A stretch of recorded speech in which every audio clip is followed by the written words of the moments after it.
Assalamualaikum warahmatullahi wabarakatuh. Innal hamdalillah nahmaduhu wa nasta'inuhu wa nastaghfiruh wa na'udzu billahi min syururi anfusina wa min sayyiati a'malina may yahdihillahu fala mudilla lahu wa may yudlilhu fala hadiyalah. Ashhadu an la ilaha illallah wahdahu la syarika lah wa annahu rabbuna wa ilahuna alladzi la na'budu ghairahu wa la nasta'inu bima siwahu mimman khalaqah. Wa ashhadu anna Muhammadan abduhu wa rasuluh an-nabiyul karim. Salawatullahi wa salamuhu ala sayyidina Muhammadin Qatamil anbiya'i wal mursalin wa ala alihi wa ashabihi alladhina i'tasamu bihablillahil matin wa kitabihil mubin. Faya ayyuhal hadirun ittaqullaha haqqa tuqatih wa la tamutunna illa wa antum muslimun. Qala Allah Ta'ala fil Qur'anil Karim wa huwa asdaqul qailin. A'udzu billahi minasy syaithanir rajim. Bismillahirrahmanirrahim. Wa idz akhadha rabbuka min bani Adam min dhuhurihim dzurriyyatahum wa ashhadahum ala anfusihim alastu bi rabbikum qalu bala shahidna an taqulu yawmal qiyamati inna kunna an hadza ghafilin. Shadaqallahul azim wa ballagha rasuluhun nabiyul karim wa nahnu ala dzalika minasy syahidin wasyakirin walhamdulillahi rabbil alamin. Jamaah Jumat yang berbahagia, tidak bosan-bosannya kita menyampaikan rasa syukur atas kehadirat Allah Subhanahu wa taala, atas nikmat yang Allah berikan kepada kita sehingga kita masih dapat menjalankan salah satu kewajiban kita, sholat Jumat secara berjamaah. Sholawat dan salam kita sampaikan kepada junjungan Nabi besar Muhammad sallallahu alaihi wasallam yang dengan segala pencerahannya melalui berbagai hadis yang datang dari beliau kita dapat meyakini kebenaran ajaran agama Islam. Jamaah Jumat yang diberkahi Allah Subhanahu wa taala. Dalam sejarah umat manusia dan sejarah agama-agama tercatat bahwa agama sering untuk tidak mengatakan selalu menjadi pemicu konflik. Diakui atau tidak, langsung atau tidak, besar atau kecil, pertikaian umat manusia hampir selalu diawali, dipengaruhi dan melibatkan agama. Bahkan agama dan ajarannya seringkali dipreteli oleh manusia di segala posisinya untuk terus melakukan penindasan terhadap kaum mustadhafin, kaum minoritas. Oleh karena itu, tidak sepenuhnya salah jika ada yang berkata bahwa agama terlibat dalam berbagai persoalan kemanusiaan seperti kemiskinan, ketertindasan, keterbelakangan, kebodohan, dan sebagainya. Jika demikian, dengan sederet fakta ini, maka agama Islam misalnya yang diklaim sangat menjunjung tinggi demokrasi dan hak asasi manusia telah kehilangan relevansi sosialnya yang membebaskan dan mencerahkan umat manusia. Mungkin ada yang membantah bahwa agama tidak dapat disalahkan. Para pemeluk agamalah menurut mereka yang belum mampu memahami dan melaksanakan ajaran agama secara tepat dan aktual. Jika demikian, kita pun masih bisa bertanya, bagaimana membuktikan kebenaran agama atau apa gunanya agama jika agama itu memang benar-benar tidak mampu mempengaruhi watak serta perilaku para penganutnya. Kurang lebih problem-problem seperti inilah yang menjadi kausa prima untuk melakukan rekonstruksi dan reinterpretasi terhadap pemahaman keagamaan umat beragama. Dalam tradisi keilmuan Islam, salah satu disiplin ilmu Islam kita kenal ilmu tauhid, ilmu kalam atau ilmu usuluddin, yang secara tradisional bahkan sampai sekarang dikenal sebagai ilmu yang membahas tentang segala hal menyangkut Tuhan. Ilmu yang selalu membahas persoalan-persoalan ketuhanan, kenabian, dan eskatologi. Ilmu kalam juga dikenal sebagai dasar keimanan yang berfungsi sebagai motif segala gerak dan perbuatan manusia. Sebagai motif, teologi atau akidah selalu berhubungan dengan kesadaran manusia dalam menjalankan hubungannya dengan Tuhan, sesama manusia, dan alam sekitarnya. Dengan bahasa yang lain, teologi sangat bersifat psikologis, tetapi memiliki nuansa dan implikasi sosiologis yang sangat kuat. Bahkan ada yang berpendapat bahwa akidah atau teologi sangat mungkin menjadi ideologi atau kekuatan yang dapat menggerakkan manusia untuk hidup, berpikir, dan berbuat menurut keyakinan teologisnya. Jemaah Jumat yang berbahagia, dalam wilayah normatif, Islam telah menegaskan konsep keadilan sosial yang bebas dari segala bentuk penindasan, tirani, hegemoni, dominasi, eksploitasi, dan ketidakadilan. Al-Quran seringkali memberikan advokasi kepada kaum lemah, kaum tertindas, atau kaum minoritas yang dalam terminologi Al-Quran sering disebut dengan istilah al-mustad'afun atau orang-orang yang dilemahkan. Pada saat yang sama, Al-Quran juga sangat sering mencela kelompok masyarakat yang dengan berbagai posisi sosial dan politiknya melakukan berbagai penindasan, eksploitasi, dan hidup secara hedonis bermewah-mewah. Oleh karena itu, adalah tepat jika dikatakan bahwa Islam muncul sebagai pembela kaum tertindas dan penegak kebenaran. Sekedar menengok kembali sejarah kenabian, Nabi Musa alaihissalam muncul dengan membebaskan Bani Israel dari tirani Firaun di Mesir.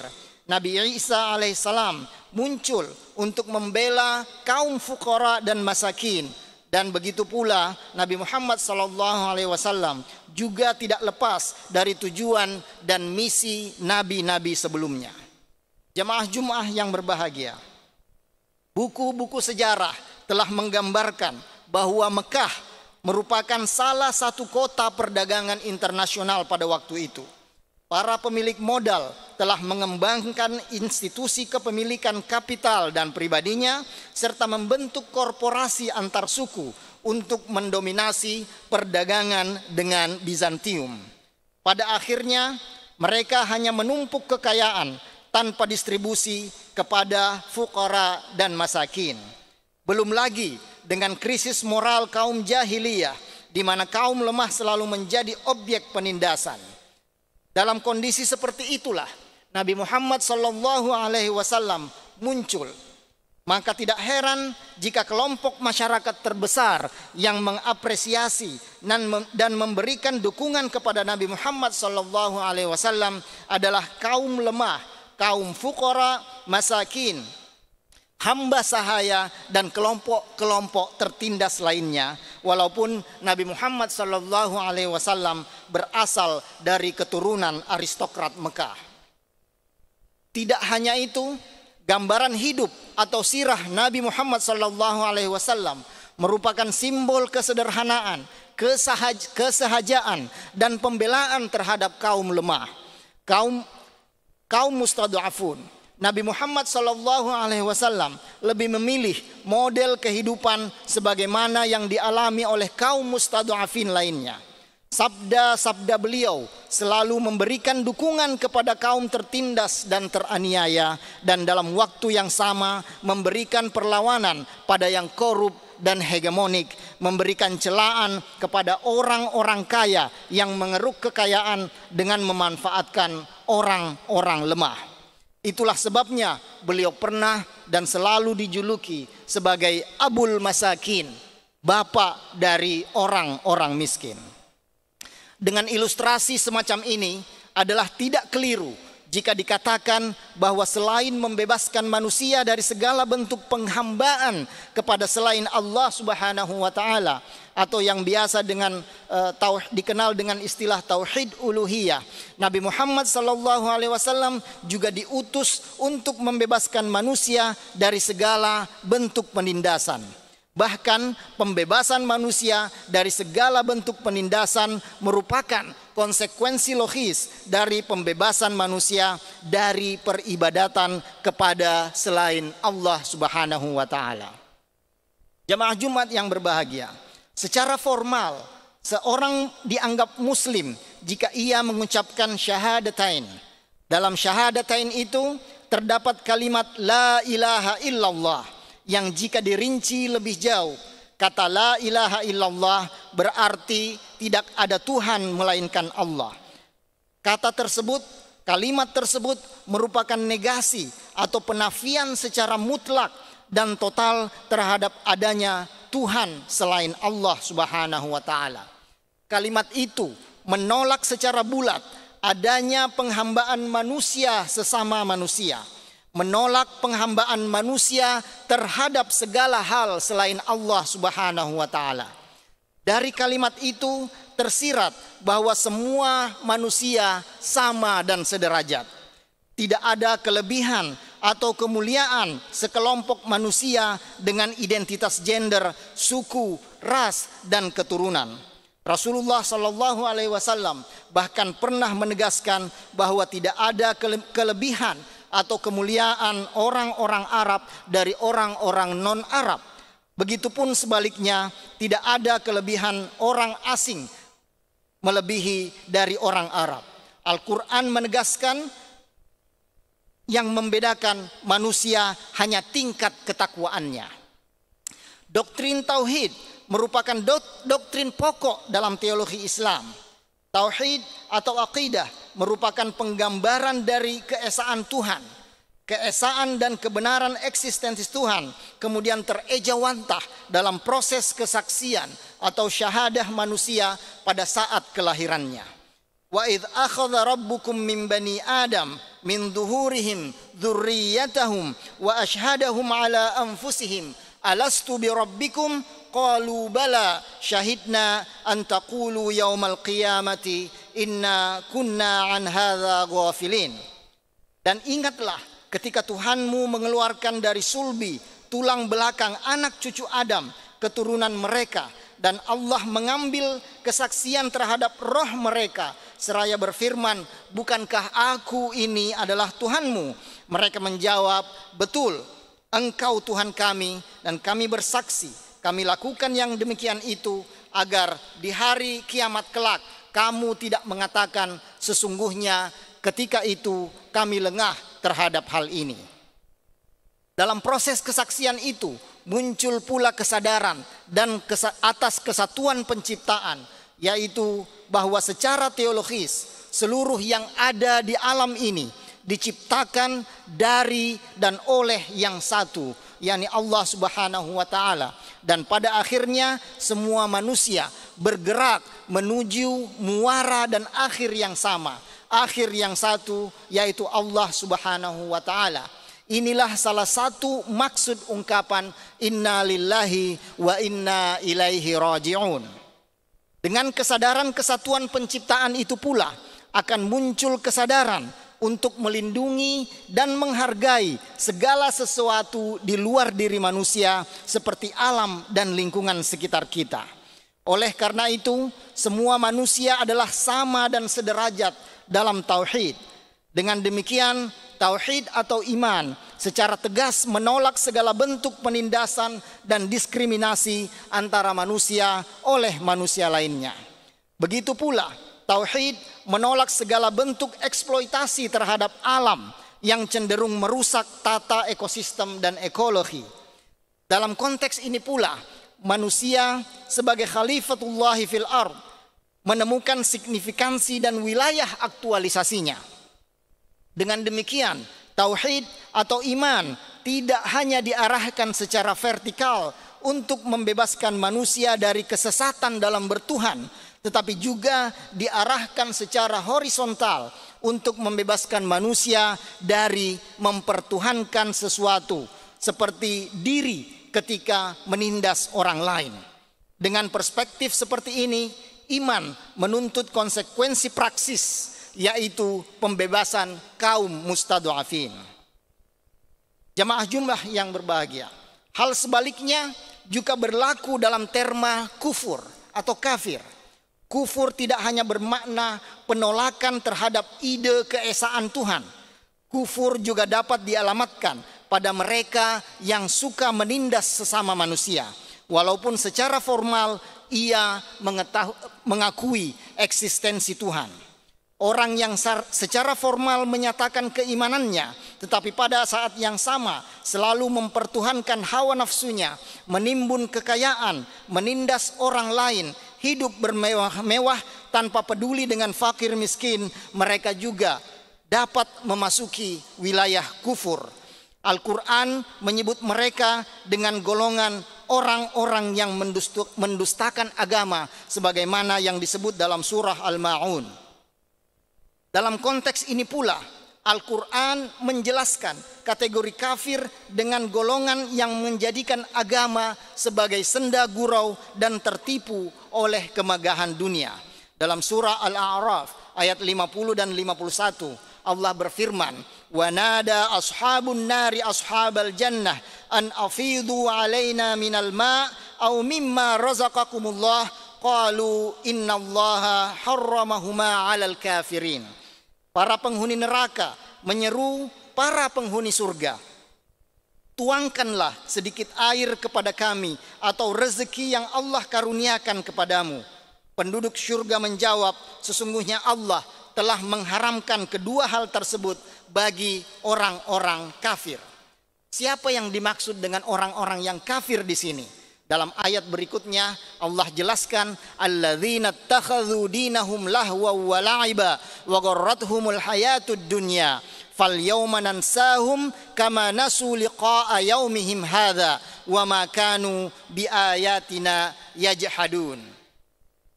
Yaitu orang-orang kafir itu adalah orang-orang yang telah menjadikan agamanya sebagai permainan dan senda gurau, dan mereka telah tertipu oleh kehidupan dunia. Maka pada hari kiamat ini kami melupakan mereka sebagaimana mereka dahulu melupakan pertemuan hari ini, dan karena mereka mengingkari ayat-ayat kami. Jamaah Jumat yang berbahagia, dengan demikian kufur tidak hanya bermakna mengingkari eksistensi Tuhan, tetapi lebih jauh ia juga bermakna pengingkaran terhadap tata kemanusiaan yang adil dan egaliter. Kita bisa menelusuri kata miskin misalnya dalam Al-Quran. Persoalan sosial seperti kemiskinan pernah disebut sederajat dengan persoalan keimanan. Dalam surah Al-Baqarah ayat 177 Allah berfirman, "Laisal birra an tuwallu wujuhakum qibala al-masyriq wal maghrib, walakinnal birra man amana billahi wal yawmil akhir wal malaikati wal kitabi wan nabiyyin wa atal mala ala hubbihi dhawil qurba wal yatama wal masakin wa ibnas sabil was sailina wa fir riqab wa aqamas salata wa ataz zakata wal mufuna bi ahdihim idza ahadu was-sabirina fil ba'sa'i wad-dharra wa hinal ba's ulaika alladzina shadaqu wa ulaika humul muttaqun." Kebajikan itu bukanlah menghadapkan wajahmu ke arah timur dan ke barat, tetapi kebajikan itu ialah kebajikan orang yang beriman kepada Allah Subhanahu wa taala, kepada hari akhir, kepada malaikat-malaikat, kepada kitab-kitab dan kepada nabi-nabi, dan memberikan harta yang dicintainya kepada kerabat, anak yatim, orang-orang miskin, orang-orang yang dalam perjalanan, peminta-minta, dan untuk memerdekakan hamba sahaya yang melaksanakan sholat dan menunaikan zakat, yaitu orang-orang yang menepati janji apabila berjanji dan orang yang sabar dalam kemelaratan dan penderitaan dan pada masa peperangan. Mereka itulah orang-orang yang benar dan mereka itulah orang-orang yang bertakwa. Oleh karena itu, manusia diseru untuk senantiasa berefleksi dan berintrospeksi atas kadar keimanan. Manusia harus sadar bahwa keimanan tidak hanya terbatas dan berhenti pada pengakuan eksistensi Allah Subhanahu wa taala. Iman juga mengamanatkan pengakuan atas kesamaan manusia dan kemanusiaan. Syahadat menggambarkan pengakuan verbal eksistensi Allah Subhanahu wa taala. Salat merupakan pengabdian diri kita kepada Allah Subhanahu wa taala. Puasa menciptakan dan menumbuhkan solidaritas terhadap kemiskinan. Zakat dapat menjadi bukti solidaritas kemanusiaan. Dan akhirnya haji menjadi miniatur kesederajatan manusia dengan membayangkan ketika semua manusia berpakaian sama dan putih ketika menghadap Allah Subhanahu wa taala. Barakallahu li wa lakum fil Qur'anil azim wa nafa'ni wa iyyakum bima fihi minal ayati wa dzikril hakim wa taqabbala minni wa minkum tilawatah innahu huwas samiul alim. Alhamdulillahilladzi syarra'al islama fasahhala syara'i'ahu liman waradahu wa a'azza arkanahu ala man ayyadahu. Ashhadu an la ilaha illallah wahdahu la syarikalah wa annahu rabbuna wa ilahuna alladzi la na'budu ghairahu wa la nasta'inu bima siwahu mimman khalaqah wa ashhadu anna Muhammadan abdahu wa rasulah an-nabiyil karim salawatullahi wa salamuhu ala sayyidina Muhammadin khatamil anbiya'i wal mursalin wa ala alihi wa ashabihi alladhina i'tasamu bihablillahil matin wa kitabihil mubin alladhina qadaw bil haqqi wa kanu bihi ya'dilun sadatina Abi Bakr wa Umar wa Uthman wa Ali wa an sa'ir ashabi nabiyyika ajma'in wa anit tabi'in wa man tabi'ahum bi ihsanin ila yaumiddin. قال الله تعالى في القرآن الكريم وهو أصدق القائلين أعوذ بالله من الشيطان الرجيم بسم الله الرحمن الرحيم أرأيت الذي يكذب بالدين فذلك الذي يدعو اليتيم ولا يحض على طعام المسكين فويل للمصلين الذين هم عن صلاتهم ساهون الذين هم يراءون ويمنعون الماعون فيا أيها المؤمنون اتقوا الله حق تقاته ولا تموتن إلا وأنتم مسلمون.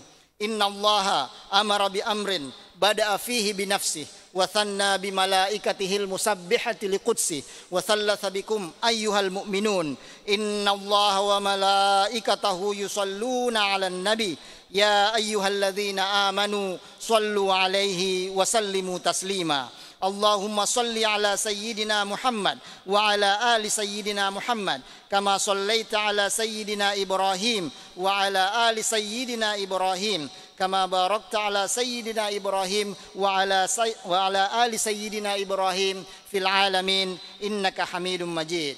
وقال تعالى ادعوني أستجب لكم. اللهم اغفر للمسلمين والمسلمات والمؤمنين والمؤمنات الأحياء منهم والأموات إنك سميع قريب مجيب الدعوات ويا قاضي الحاجات. اللهم اغفر لنا ولإخواننا الذين سبقونا بالإيمان ولا تجعل في قلوبنا غلا للذين آمنوا ربنا إنك رؤوف رحيم. اللهم افتح بيننا وبين قومنا بالحق وأنت خير الفاتحين.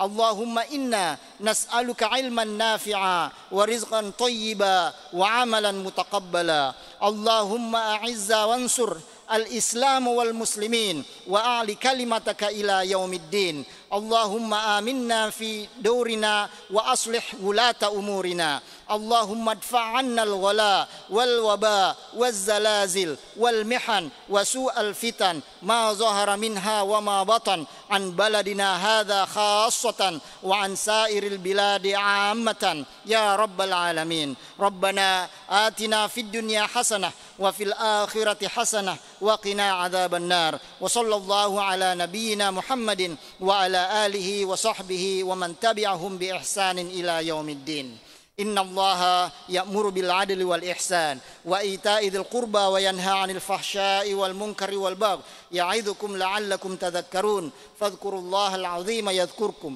واشكروه على نعمه يزدكم واسألوه من فضله يعطكم ولذكر الله أكبر والله يعلم ما تصنعون